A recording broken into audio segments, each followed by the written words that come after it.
السلام علیکم ورحمۃ اللہ وبرکاتہ۔ جیسا کہ آپ لوگ سیکھ رہے ہیں کورس، وہ ہے آسان تجوید کورس تطبیق کے ساتھ۔ تو الحمدللہ ہم نے جو سورہ کا آغاز کیا ہوا ہے وہ ہے سورہ المائدہ، جس کی ہم آیت نمبر 1 کو پڑھ چکے ہیں۔ تو مزید آگے بڑھتے ہیں دعا کے ساتھ۔ رب اشرح لی صدری ویسر لی امری واحلل عقدۃ من لسانی یفقہوا قولی۔ اب علم التجوید کیا ہے اور ترتیل؟ آپ لوگ جانتے ہیں کہ قرآن مجید عربی زبان میں نازل ہوا ہے اور اس کی تلاوت اس طریقے کے ساتھ کرنا ضروری ہے جو تواتر کے ساتھ منقول ہے، یعنی ہر مسلمان کے لیے تجوید کا جو بنیادی علم ہے وہ حاصل کرنا بہت ضروری ہے۔ تجوید کے لغوی معنی کیا ہیں؟ خوبصورت بنانا اور آراستہ کرنا۔ اور اس کی اصطلاحی تعریف کیا ہے کہ قرآن مجید کے تمام حروف کو ان کے مخارج اور صفات کا حق دیتے ہوئے تلاوت کرنا۔ اور ترتیل کیا ہے؟ ترتیل کے لغوی معنی کو پہلے دیکھ لیتے ہیں کہ کلمے کو ٹھہر ٹھہر کر اور حسن تناسب کے ساتھ ادا کرنا، ٹھیک ہے۔ اور اصطلاحی تعریف اس کی کیا ہے؟ الترتیل تجوید الحروف و معرفت الوقف، یعنی ترتیل سے مراد حروف کی صحیح ادائیگی، مخارج اور صفات اور وقف کی معرفت حاصل کرنا ہے۔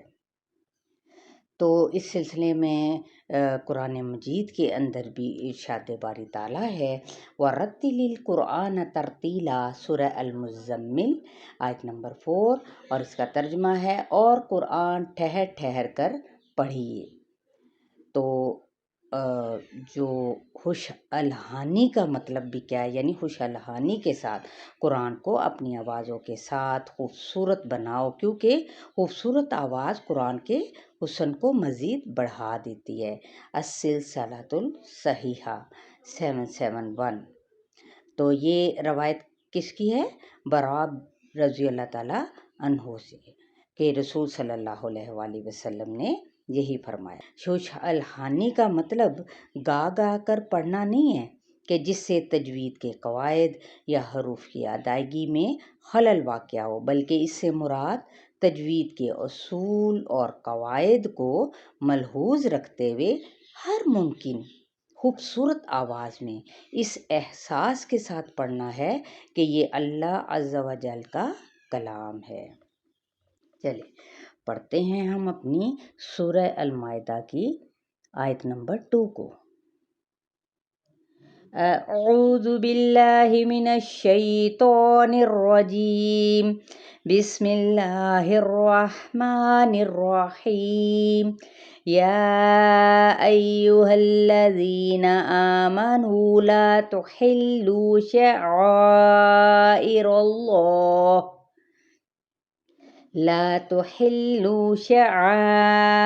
اللہ ولا الشہر الحرام ولا الہدی ولا القلائد ولا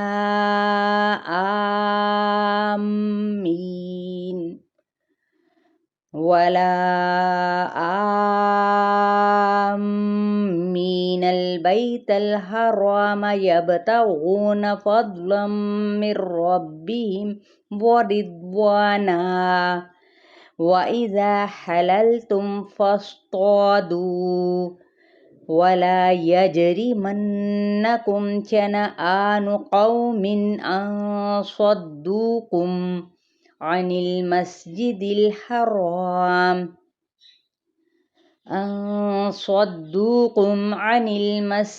الْحَرَامِ أَن تَعْتَدُوا وَتَعَاوَنُوا عَلَى الْبِرِّ وَالتَّقْوَى وَلَا تَعَاوَنُوا عَلَى الْإِثْمِ وَالْعُدْوَانِ وَاتَّقُوا اللَّهَ إِنَّ اللَّهَ شَدِيدُ الْعِقَابِ۔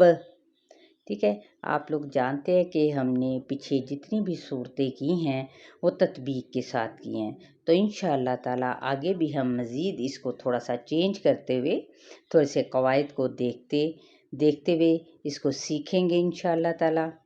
تو اپنی اس آیت کو تجوید کے ساتھ پڑھنے کی ضرور کوشش کیجیے گا۔ آپ کو معلوم ہونا چاہیے علم التجوید کیا ہے، ترتیل کا معنی کیا ہے، تجوید کا معنی کیا ہے۔ ٹھیک ہے، چلیں اپنا بہت سارا خیال رکھیے گا۔ السلام علیکم ورحمۃ اللہ وبرکاتہ۔